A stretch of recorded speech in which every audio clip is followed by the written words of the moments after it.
Hello, welcome to Spotlight, shining on the racetrack of creativity.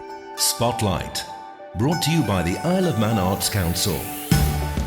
This evening, we look forward to another great event on the local arts calendar in Chrunniaght, and also what promises to be a fascinating evening about life for Allied POWs captured in Germany in World War II, with readings of some of their poetry written whilst incarcerated there.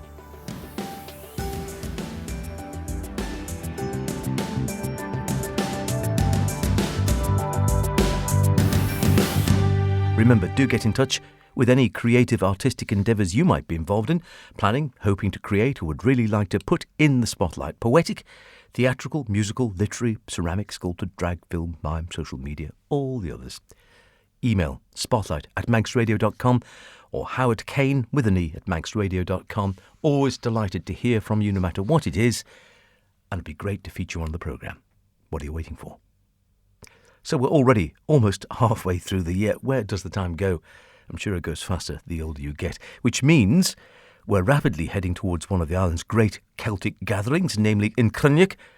I dropped by Culture Vannon's HQ in St John's, where Dr Chloe Woolley told me more about this year's event. Yn Chrunniaght Celtic Gatherings taking place 22nd to 28th of July, but tickets are now available. OK, so give us a little brief rundown, because I think people are fairly familiar with it. It's been going for how many years first? I'm thinking I remember going when I was in my 20s, if not younger. That's right. Well, it's 1978, officially the first Yn Chrunniaght. So, yeah, we're looking at, I think it's the 47th festival. And has it evolved a lot over the years, do you think? Definitely, yes, yeah. Moved with the times. Used to be in Ramsey. Everyone remembers the early days in the big tent, big marquee. The Survivors Ceilidh. The Survivors, yes, yeah. But now mainly based in Peel, but we've got events in Douglas as well. And kind of like Celtic city vibe now with Peel being its home. And do you think the audience, because originally I suppose it was very much sort of perhaps a bit more cliquey maybe, now I think it seems to be fairly broad church and that it attracts all sorts of people. Yeah, we get all sorts, as you say, all ages. We try to cater for all tastes. So we've got lots of song events, but we've got trad music sessions, workshops, dance displays, poetry, arts and crafts, a bit of everything. And who works out the programme? Is this done by committee or just by yourself, or how does that work? Oh, no, thankfully not just me. No, we've got a strong volunteer committee, and we meet as regularly as we can. And 6 months in advance, we do try and pin down the headline acts anyway that we want to get over to the Isle of Man. So this year we're very, very excited that we're starting off the week with Heisk, which is Isla Collister's band. Now, Isla Collister's Manx fiddle player, now based in Glasgow, and this is an all-female group. They are like making big waves in the Celtic music scene, so very excited that they're opening the evening of Monday the 22nd of July, and we've got Elizabeth Davidson Blythe and Daniel Quayle on that night as well, who are a Manx duo, so a very Manx and Scottish opening to the festival. And we actually close with a Scottish star as well, Duncan Chisholm, who's one of the leading fiddle players in Scotland, who's coming with Ross Ainsley and Hamish Napier, who are also very well known in Celtic music circles. And during the week, we'll also have some Breton singers. We've got Brigitte and Catel Clwreg from Brittany, and that's a mother and daughter duo. And they sing a cappella for Festnoz dancing, which is very exciting. So that's something everyone could get involved in. Now, is that the dancing where you just link little fingers or something? I remember doing Breton dancing in the past, which used to be very popular because you literally sort of hook little fingers. Yes, yeah, and the more the merrier. Get hundreds up on the dance floor if need be, particularly at our Mega Manx Ceilidh, which is going to be in Peel Cathedral this year. So I was going to say the Ceilidhs are still a major part of it. Yes, yeah, we're having the Mega Manx this year is going to be in the cathedral, and that's sponsored by Fnaudry Distillery, who can have a bar in there, which would be great. That sounds dangerous. Oh, I know. Earlier on in the week, we have another family-oriented Ceilidh. We're actually going to celebrate Arthur Cayley's 200th birthday with the Arthur Cayley Giant Band birthday gaily. So that's going to have a circus theme, in case anyone is partial to dressing up. So, yeah. So that's going to be on the Wednesday evening in the Peel Masonic. Also during the week, we've got other concerts in the Centenary Centre. We'll have Katie Lawrence launching her new tune book, which will be coming out especially for the festival. And she's going to invite some of her students, past and present, to come and join her on stage, and a few friends to play her compositions, which people who play Manx music will know that she's written loads of really good tunes that are kind of embedded in the tradition now. During the week, we'll also have the Len Collective, which is an Irish group who are based in around the Cobblestone pub in Dublin, it's a very well-known pub there. And they're going to be performing at various venues during the week, and they're also going to play a few tunes for a little four-piece of dancers from Dublin as well, called Céile Céile.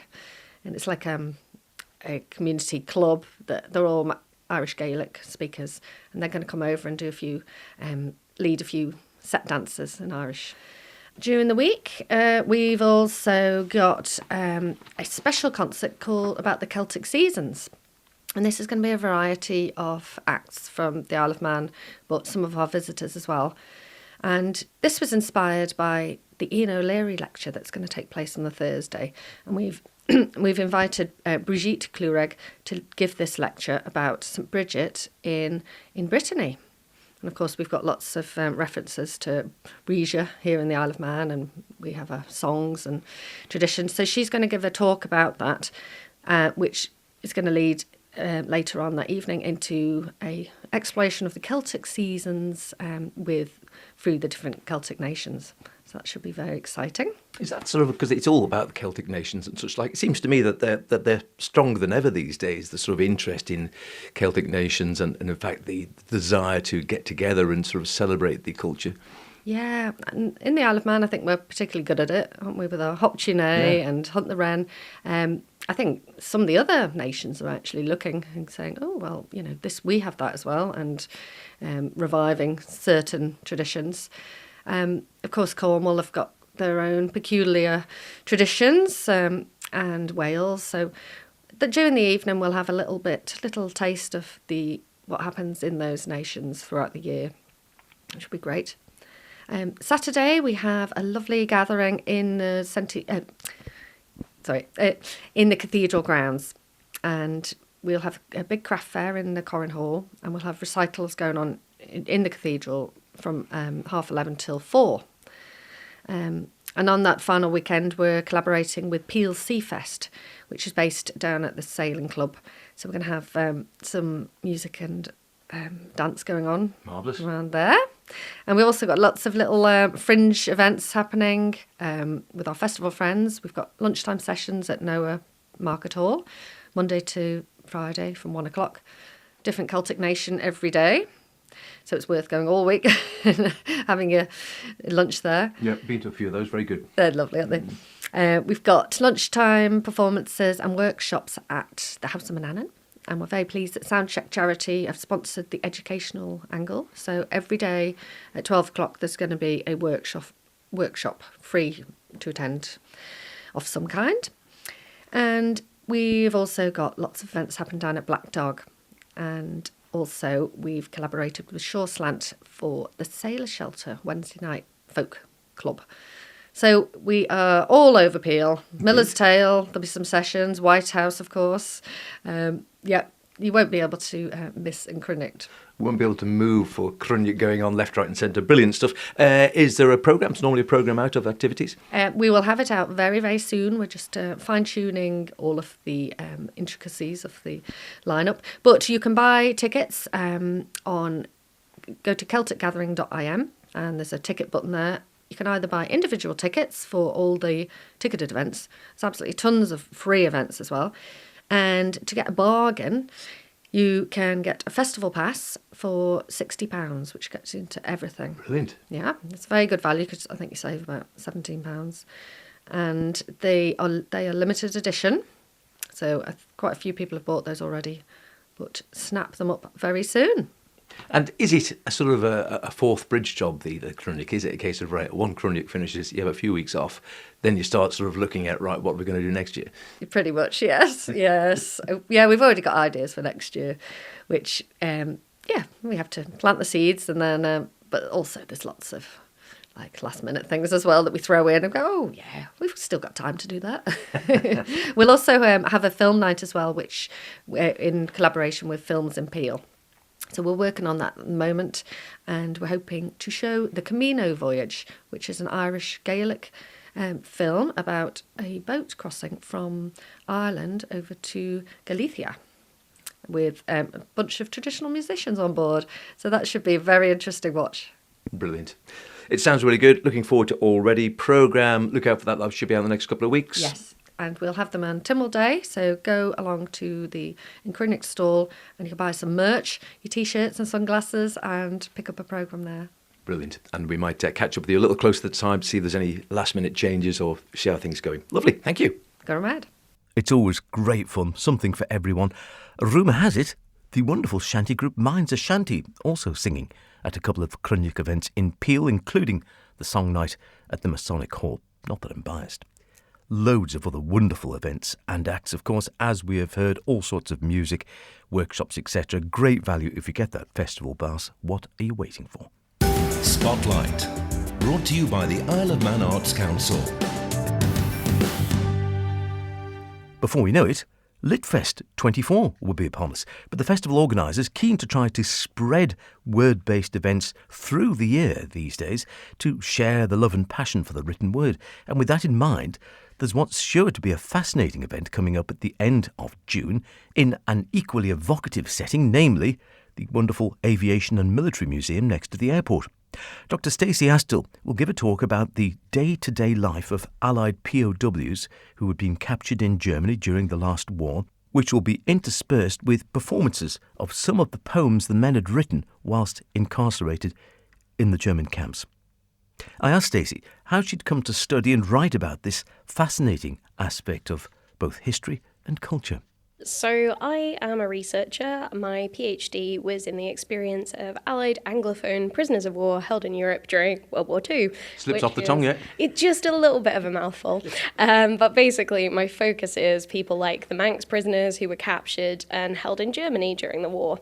So one of the parts of that has been reading a lot of wartime diaries and journals, and these are the ones that were written in the camps.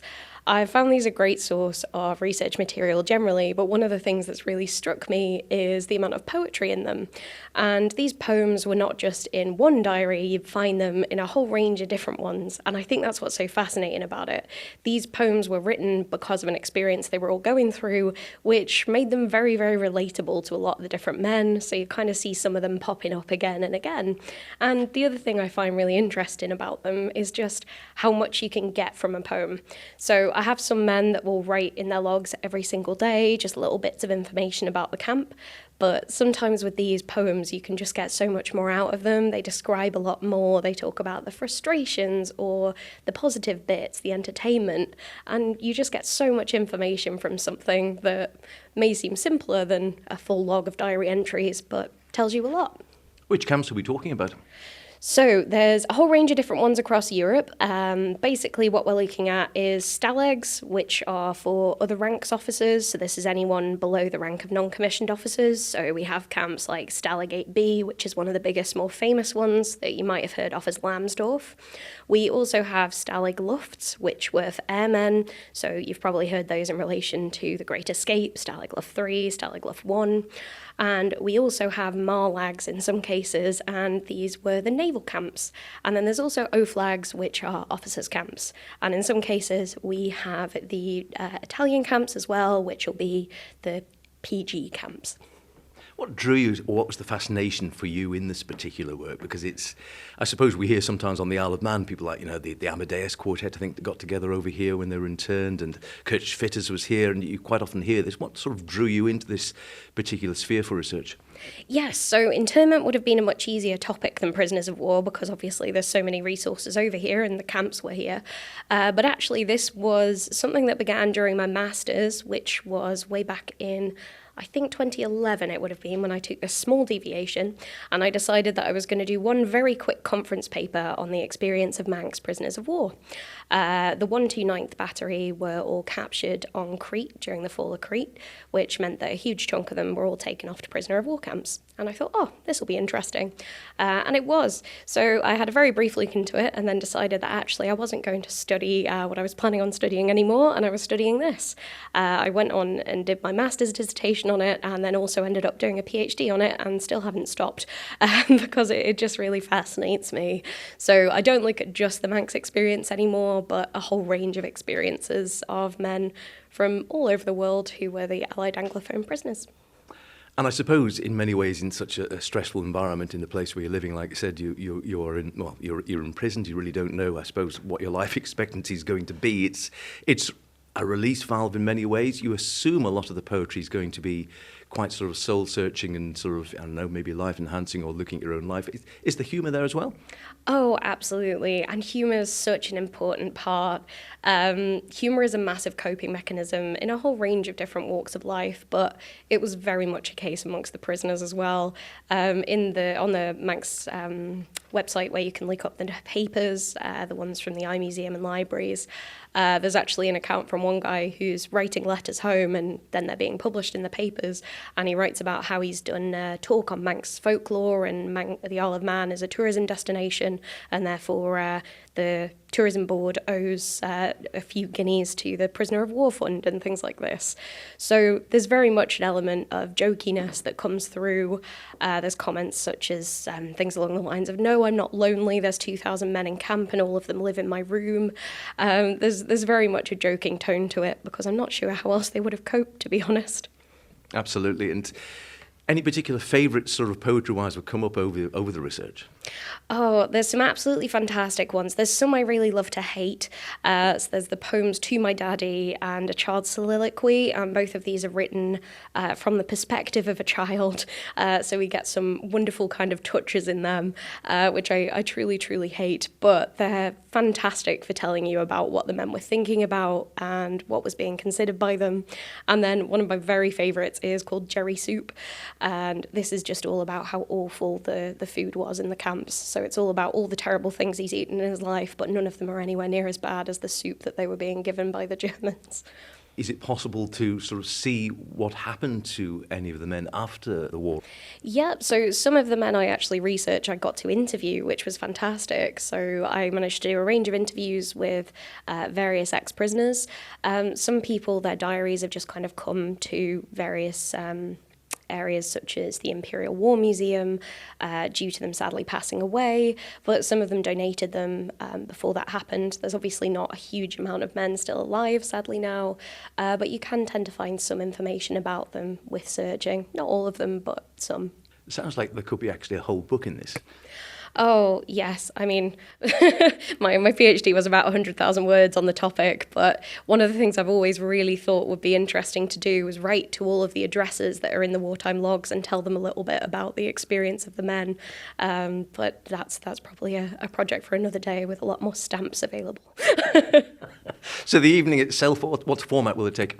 So the evening itself is going to be a combination of me enthusing about prisoner of war experience and telling you a little bit about that, but I'm going to intersperse that with poetry.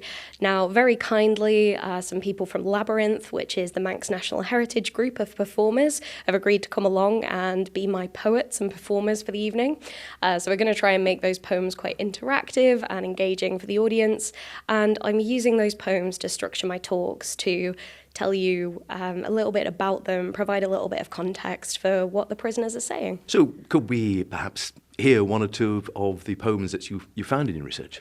Yeah, so I'll give you some exclusives. So these aren't going to be read on the night. These are just ones that I have in my stash.